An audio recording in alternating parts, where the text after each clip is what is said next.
speaking of the ongoing crisis in Ukraine, you have repeatedly emphasized that the solutions that now Europe are trying to find to resolve this issue is not working. And the only way to resolve this issue is through a ceasefire and peace talks. And I assume, Mr. Foreign Minister, this is part of the reason that why Hungary didn't join some NATO member to supply arms or military equipment to Kyiv, but instead have provide humanitarian assistance to the country.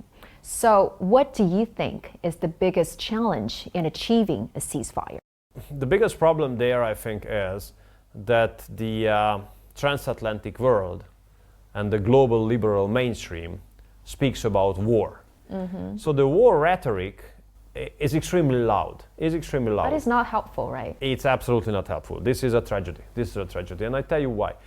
We are living in a neighborhood of Ukraine. So we have been confronted by the enormous humanitarian impacts of the war. Mm-hmm. We have received more than 1 million refugees coming from Ukraine, although we have a very short border with Ukraine. So then imagine the number of Romania or Poland has got. In order to avoid further casualties, in order to prevent other people from dying, basically, we need to stop this war.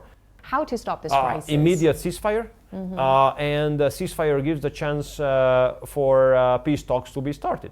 Because, war is always a failure of diplomacy, but peace is always a success of diplomacy. So we should give room for diplomacy. We should give room and space for peace talks to be launched. But as long as there are countries who are believing that this war does have a solution on the battlefield, mm-hmm. This endeavor of ours is more and more complicated. Therefore, the role of China is extremely important.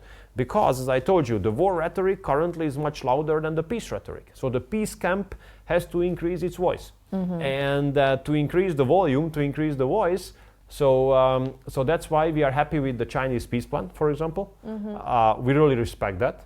Right. We support that. Mm-hmm. And we hope that it's going to be a basis for efforts to become successful to create peace in Ukraine.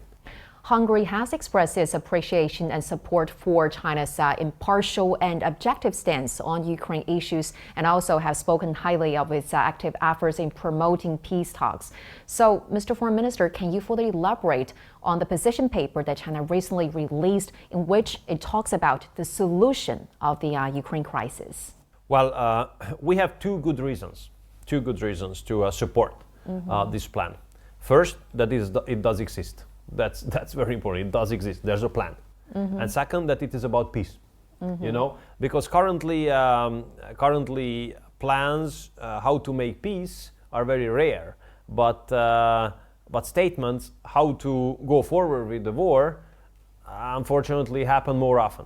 So therefore, what has been put forward by the Chinese government is something to be supported, because that would help to create a space for peace talks, because peace talks should end up in a sustainable peace agreement, mm-hmm.